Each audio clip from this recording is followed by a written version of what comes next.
தேங்காய் பால் வெங்காய ரசம் எப்படி பண்ணலாம் அப்படிங்கிறது பார்க்கலாமா? இது நேற்றுக்கு பண்ணின தேங்காய் பால் ரசம் தான்.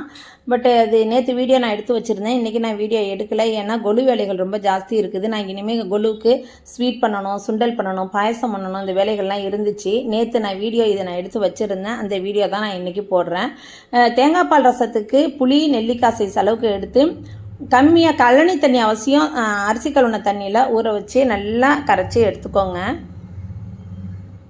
இன்றைக்கி நான் கீரை சாம்பார் பண்ணியிருந்தேன், மரவள்ளி கிழங்கு பொடி மாஸ் பண்ணியிருந்தேன். அது நான் வீடியோ எடுக்கலை.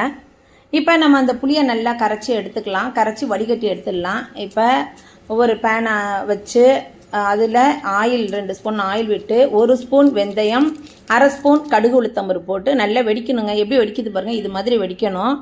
4 பட்டை மிளகாய் கிள்ளி போட்டுக்கோங்க. சின்ன வெங்காயம் ஒரு கைப்பிடி அளவுக்கு பொடியாக கட் பண்ணி சேர்த்து நல்லா கோல்டன் ப்ரௌன் கலர் வர்ற வரை நல்லா வதக்கிக்கலாம்.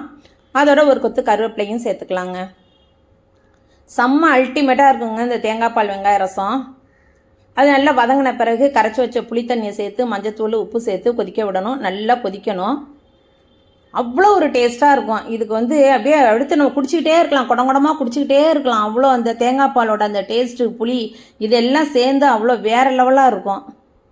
இப்படி நல்லா கொதிக்கணும். உப்பு டேஸ்ட்டு பார்த்துக்கோங்க. நான் தேங்காய் ஒரு மூடி, நல்ல பெரிய தேங்காய் ஒரு மூடி எடுத்து தேங்காய் பால் திக்காக பிழிஞ்சு வச்சுருக்கேன்.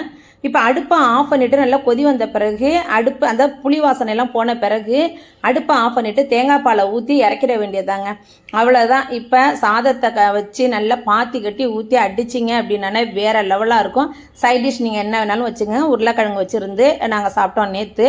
இது நேற்று உள்ள வீடியோ தான். இன்றைக்கி கொலு வீடியோ 7:30 மணிக்கு நான் லைவில் வருவேன், அவசியம் பாருங்கள். இந்த வீடியோ எப்படி இருந்துச்சுங்கிறத கமெண்ட் பண்ணுங்கள். மறக்காமல் சாந்தி சாண்டல் விலாக்ஸை சப்ஸ்கிரைப் பண்ணுங்கள். Thank you.